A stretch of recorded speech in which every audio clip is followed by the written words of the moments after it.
Hello students. आज हम start करने वाले हैं सॉल्यूशन चैप्टर इन केमिस्ट्री। और इसमें हम पढ़ेंगे आज सॉल्यूशंस और क्या क्या इसके टाइप्स हैं, सॉल्यूशन के types, concentration terms and some questions based on the concentrate terms like molarity molarity. So देखते हैं सॉल्यूशन का मतलब क्या है।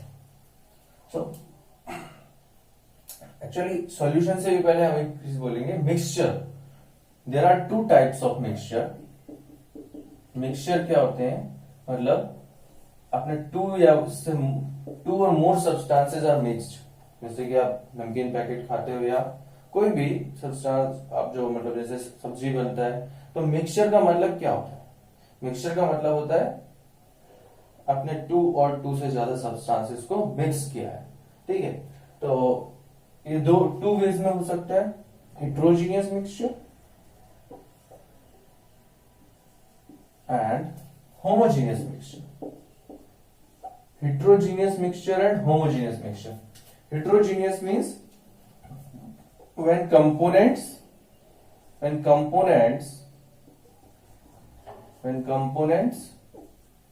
are in different proportion, when components are in different proportion or their amounts are different or their phase are different. मतलब heterogeneous से मतलब क्या होता है कि जो सॉल्यूशन जो मिक्सचर बना है इट इज नॉट यूनिफॉर्म और non uniform mixture is form.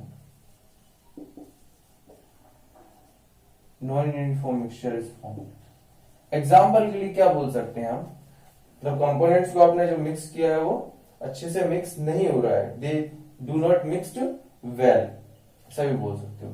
तो जैसे कि आपने सैंड और वाटर लिया, सैंड प्लस वाटर, तो क्या होगा, सैंड वाटर में जाके ऐसा लगेगा तो कि वो मतलब मिक्स हुआ है, लेकिन अल्टीमेटली क्या होगा, सैंड जो है नीचे पानी में जम जाता है, तो सैंड वाटर बोल सकते हो आप। This is a heterogeneous mixture. और मडी वाटर बोल सकते हो, मडी वाटर। और भी बहुत सारे ऐसे एग्जांपल बना सकते हो जो मिक्स नहीं होते हैं, जैसे कि आप रैंडमली आप बोल सकते हो जो नमकीन मिक्सचर है उसमें सारी चीजें प्रोपोर्शन में, फिक्स प्रोपोर्शन में नहीं होता है, तो वो भी एक हेट्रोजीनियस मिक्सचर है। ठीक है। होमोजीनियस मिक्सचर का मीनिंग क्या होता है, where composition is same, where composition is same. जो कंपोनेंट्स हैं उनकी कंपोजिशन सेम है और यूनिफॉर्म मिक्सचर और यूनिफॉर्म मिक्सचर। अब यूनिफॉर्म मिक्सचर बनता है और ये भी बोल सकते हो the phase is same. Phase same होता है, देखो जो फेज सेम का मतलब क्या, जैसे कि फेज क्या, सॉलिड लिक्विड गैस, तो फेज से मतलब है सॉलिड लिक्विड गैस। जैसे कि वो सैंड वाटर डाला, तो सैंड वाटर में क्या, सैंड तो सॉलिड है, वो सॉलिड ही फॉर्म में रहता है, वो मिक्स नहीं होता। वाटर में यहाँ डिफरेंट फेज होती हैं, बट यहाँ पर फेज क्या होगी, सेम, या तो लिक्विड होगी या सॉलिड होगी या गैस होगी, सेम फेज होगी। मतलब आपने जैसे कोई दो या दो से ज्यादा सब्सटेंसेस को मिक्स किया तो एक नया सॉल्यूशन बनेगा, लेकिन वहां पर फेज सेम होगी। जैसे कि एग्जाम्पल के लिए आप सॉल्ट को वाटर में डालते हैं तो क्या होता है, वो उसका जो फेज रहता है वो तो लिक्विड ही रहता है, सॉल्ट पूरी तरह से मिक्स हो जाता है। ठीक है, तो यही example homogeneous is salt plus water, sugar water etcetera. ऐसे बहुत सारे एग्जाम्पल हैं। तो होमोजीनियस और हेट्रोजीनियस, तो heterogeneous mixtures are not solution, they are only mixtures, but homogeneous mixtures are also called solution because their composition is same throughout the phase. Solution is homogeneous mixture of two or more substances. Homogeneous mixture of two or more substance.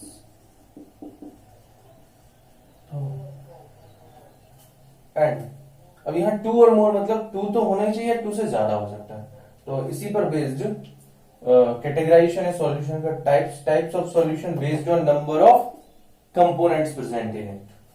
ठीक है, types solution का, types of solution, types of solution based on number of components. ठीक है, तो that is first type is binary solution. Binary solution means क्या होगा, when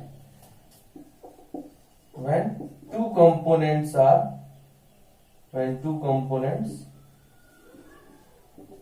are present in solution। तो solution में ओनली टू कंपोनेंट प्रेजेंट होंगे, only two component, तो वो बाइनरी होगा। ठीक है, and in this case we termed one component as solute present in lesser quantity, present in less quantity, and another term solvent which present in greater quantity। तो यही होता है solution में, बाइनरी सॉल्यूशन में two types के, जो components होंगे उनमें जो लेस अमाउंट में प्रेजेंट है उसको सॉल्यूट बोलेंगे, और जो हायर अमाउंट में प्रेजेंट है उसको सॉल्वेंट बोलेंगे। सो एग्जांपल के लिए salt plus water, so salt is sodium chloride plus hydrogen H2O water, तो इन दोनों को मिक्स किया तो ये बाइनरी सॉल्यूशन है। ठीक है, next is ternary solution.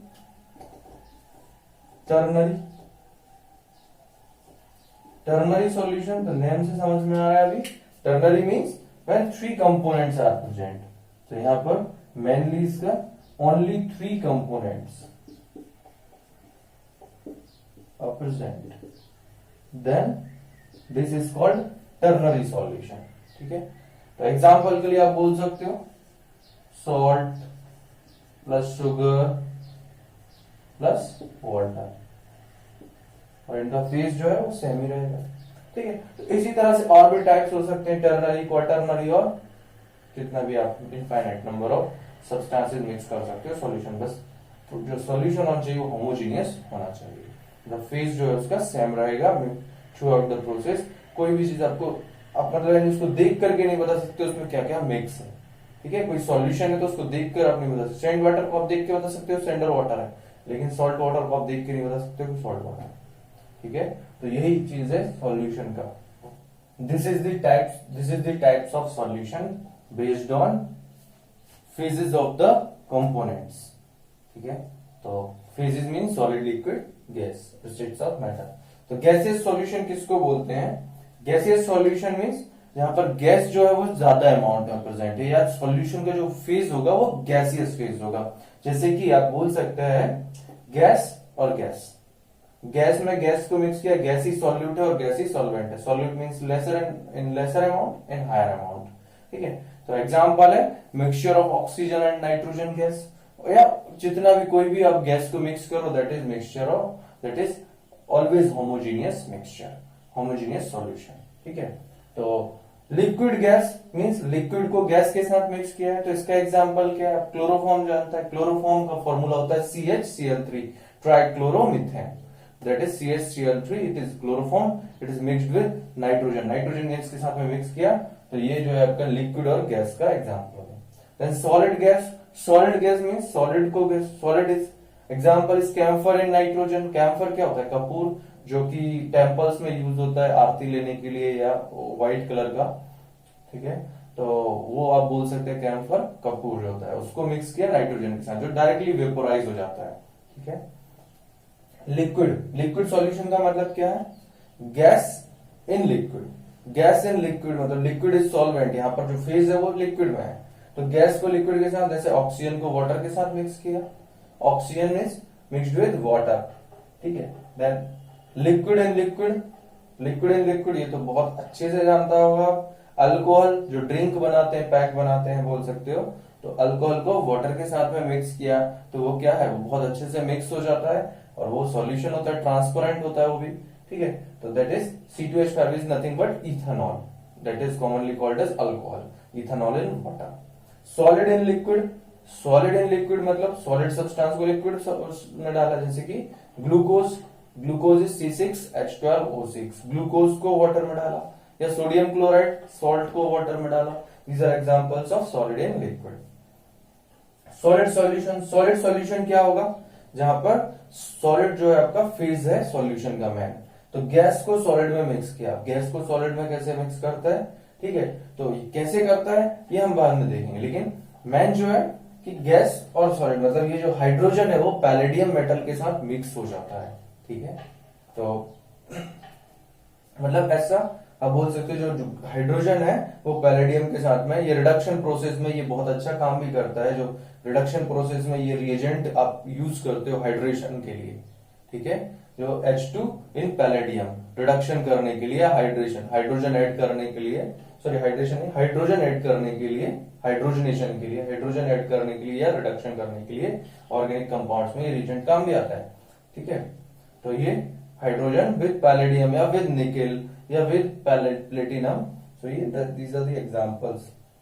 Then liquid in solid, liquid in solid means amalgam of mercury with sodium. इसका मतलब क्या है, जब मरकरी, जो कि mercury is the only liquid metal, mercury is only liquid metal, तो वो मेटल है और लिक्विड फॉर्म में प्रेजेंट होता है, तो मरकरी के साथ कोई भी मेटल को अगर मिक्स करना है तो उसे बोल देते हैं अमलगम, ठीक है।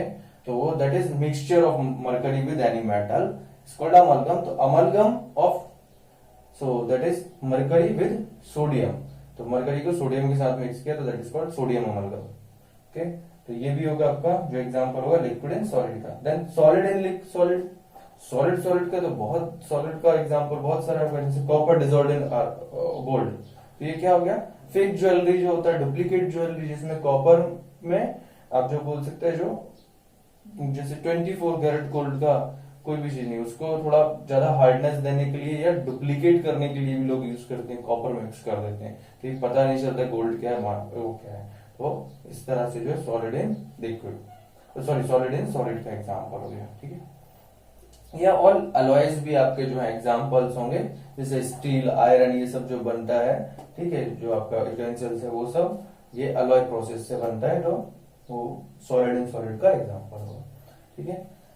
Next is types, concentration terms, और कंसंट्रेशन टर्म्स से पहले एक और टाइप्स देख लेते हैं, that is types of solution based on amount of solute, ठीक है। अमाउंट ऑफ सॉल्यूट के बेसिस पर जो है कैटेगराइजेशन होता है सॉल्यूशन का, categorisation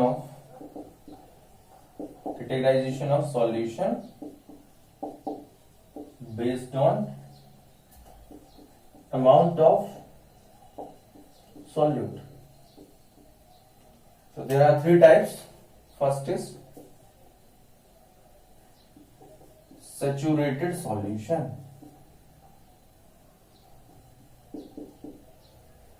unsaturated solution, unsaturated solution. तो यहां पे क्या है, unsaturated solution का मतलब क्या है, जब जो solute है, when solute is solute present in solution is lesser than solvent, okay. A solution in which more solute can be dissolved,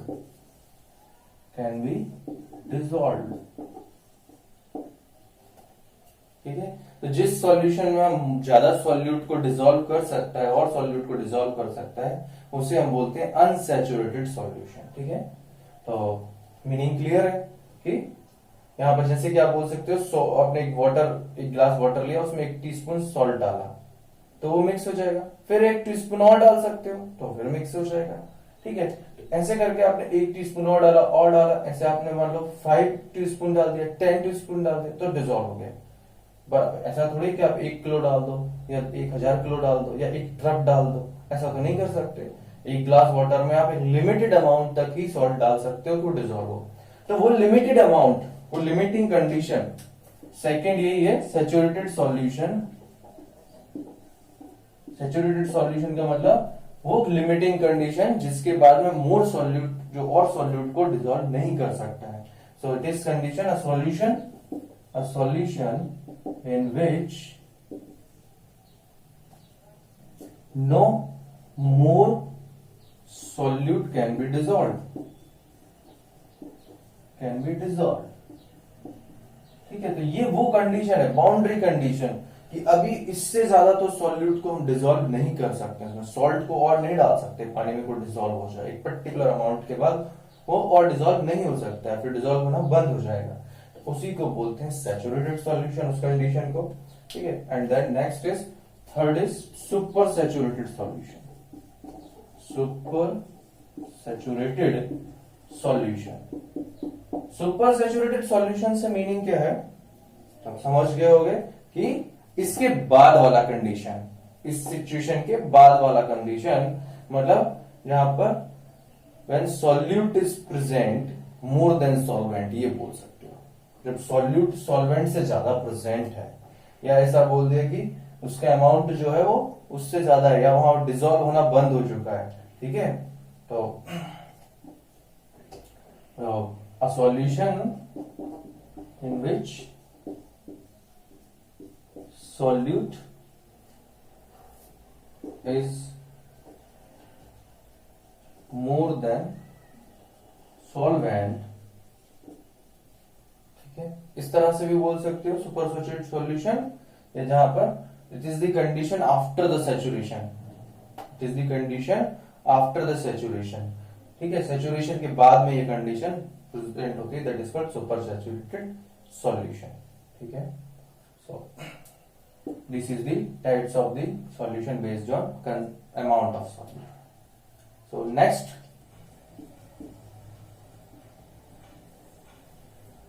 concentration terms. तो कंसेंट्रेशन का मीनिंग क्या होता है, amount of solute dissolved in solution of solvent per unit volume of the solvent और solution. तो concentration का मतलब क्या है, that is amount of solute, the amount of solute dissolved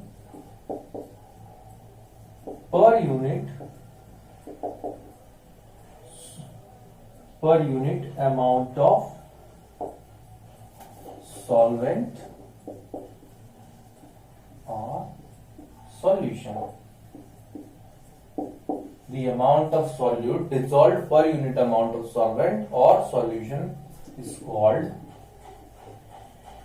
strength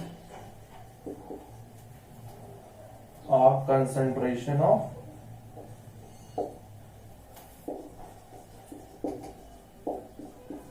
solution.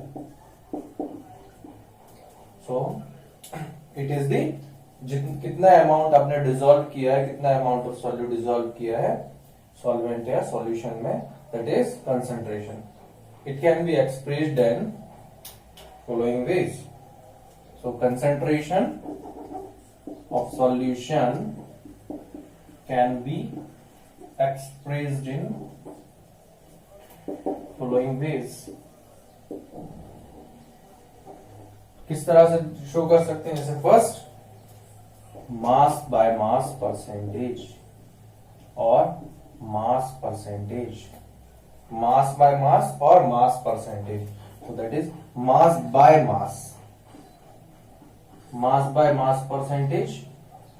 तो इसको किस तरह से डिफाइन करते हैं, that is mass of solute present in 100% per 100 gram of the solution.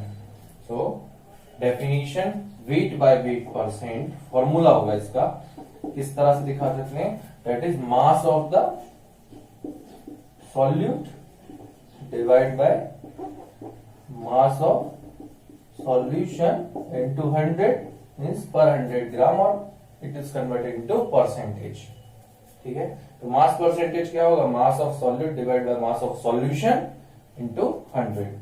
Likewise volume by volume percentage, second concentration term is volume by volume percentage, that is V by V percentage, that is volume of solute, और ये volume of solute present पर 100 ml of the solution, पर 100 ml means millilitre, पर 100 millilitre of the solution.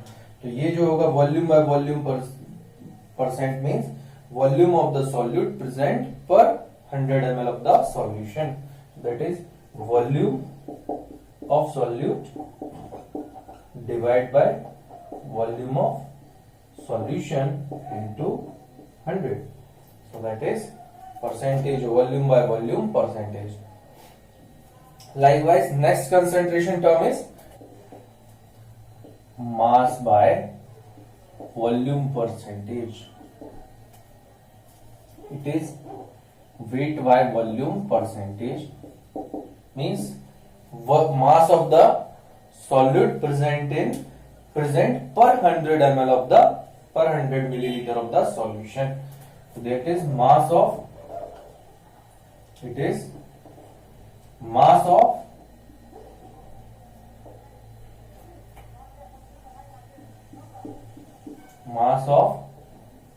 solute by volume of solution into 100. So that is mass by volume percentage means weight of the solute or mass of the solute divided by volume of the solution into 100. Next concentration term is called ppm or parts per million. देखो parts per million का मतलब क्या है कि जो भी that is mass of the solute और mass of the solute present in per million parts पर मिनट. जैसे कि मतलब ऐसा बोल सकते हो दैट इज 15 ppm या 50, जैसे 10 ppm. 10 ppm का मतलब क्या है? 10 gram of the solute present in 10 to the power 6 gram of the solution. 10 to the power 6 means million, 1 million. 10 lakh is 1 million.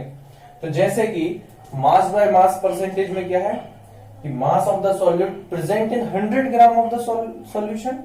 Likewise here 10 ppm means हम बोल सकते हैं या हम बोलते हैं जैसे 20% मास by mass.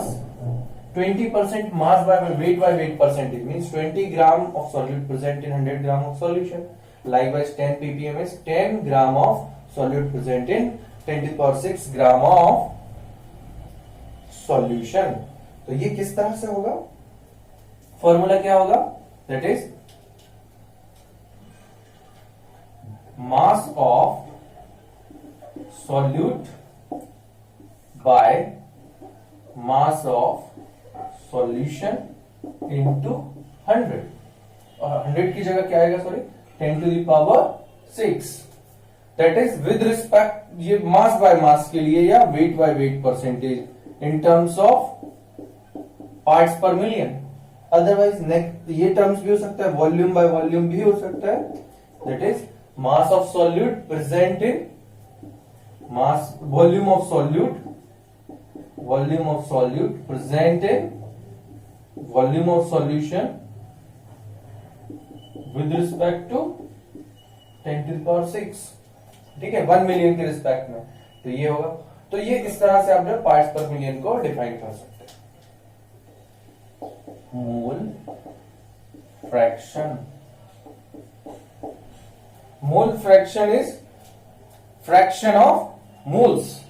Fraction of moles means number of moles of one component with respect to number of moles of the solution. Okay, तो number of moles of the solute with respect to number of moles of the solution. ठीक है, तो ये mole fraction का मतलब fraction of moles. अब fraction of moles से मतलब क्या हुआ कि जैसे for binary solution binary solution का ही हम यहाँ पे देखेंगे. ठीक है, इससे ज्यादा का नहीं. ठीक है, सिलेबस में बाइनरी सॉल्यूशन का ही है. तो बाइनरी सॉल्यूशन मतलब जहां पर 2 कंपोनेंट्स हैं मींस सॉल्यूट एंड सॉल्वेंट. ठीक है, तो let's say for binary solution of A and B where A is solute B is solvent. Suppose A और बी को आपने ए को सॉल्यूट लिया बी को सॉल्वेंट लिया तो क्या होगा? मोल फ्रैक्शन आपको निकालना है. Mole fraction of A. Mole fraction of A X से रिप्रेजेंट कर रहा है. Mole fraction of A is nothing but number of moles of A divide by number of moles of solution. Definition क्या होगी? सिर्फ मोल फ्रैक्शन की number of moles of one component divided by number of moles of the solution. तो number of moles of the solution binary solution है, दो ही type के आपके पास में सॉल्यूट सॉल्वेंट प्रेजेंट है, तो आप बोल सकते हैं सॉल्यूट के number of moles plus number of moles of solvent, ये दोनों का जब नंबर ऑफ मोल्स को ऐड करेंगे तो number of moles of solution मिलेगा। ठीक है, और नंबर ऑफ मोल्स कैसे कैलकुलेट करते हैं? नंबर ऑफ मोल्स ये रिप्रेजेंट कर रहा है number of moles of solute, तो इसका कैलकुलेशन कैसे होगा?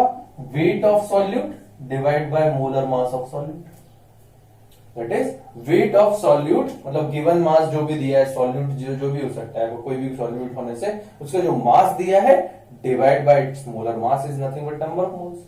तो ये इस तरह से आपका जो है मोल फ्रैक्शन आ जाएगा। इसी तरह से मोल फ्रैक्शन ऑफ बी भी लिख सकते हैं। मोल फ्रैक्शन ऑफ बी क्या होगा?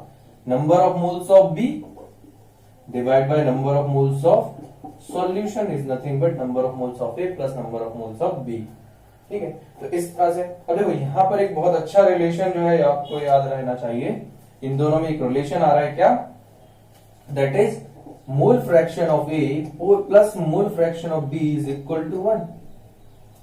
सम of mole fraction of each component present in solution is equal to 1। ठीक है, तो ये कैसे होगा ये? तो आप बोल सकते हैं मोल फ्रैक्शन को आप किस तरह से लिख सकते हैं? Mole fraction of A is nothing but Na by Na plus Nb। तो ये दिया ही हुआ है, प्लस एक्स भी करना है आपको, plus X B, X A plus X B can be return as X A plus X B can be return as, ये एक्स ए हो गया, plus X B is number of moles of B by number of moles of A plus number of moles of B. ठीक है, तो इसका value क्या आएगा? Denominator same है, न्यूमरेटर ऐड होगा, number of moles of B by number of moles of A plus numerator denominator same होने से वैल्यू 1। तो ये आ गया, that is the proof of the number of addition of number of moles. तो ये mole fraction, तो ये रिलेशन है किसी भी सॉल्यूशन में कितने भी कंपोनेंट हो उन सबके मोल फ्रैक्शन का सम क्या होगा? हमेशा 1 ही होगा, क्योंकि fraction is always between 0 and 1। Mole fraction का मतलब क्या? फ्रैक्शन क्या होगा? फ्रैक्शन का मीनिंग क्या होता है? वो 0 और 1 के बीच में लाई करता है। ठीक है, तो वो ये होगा, इस तरह से जो है आ जाएगा मोल फ्रैक्शन।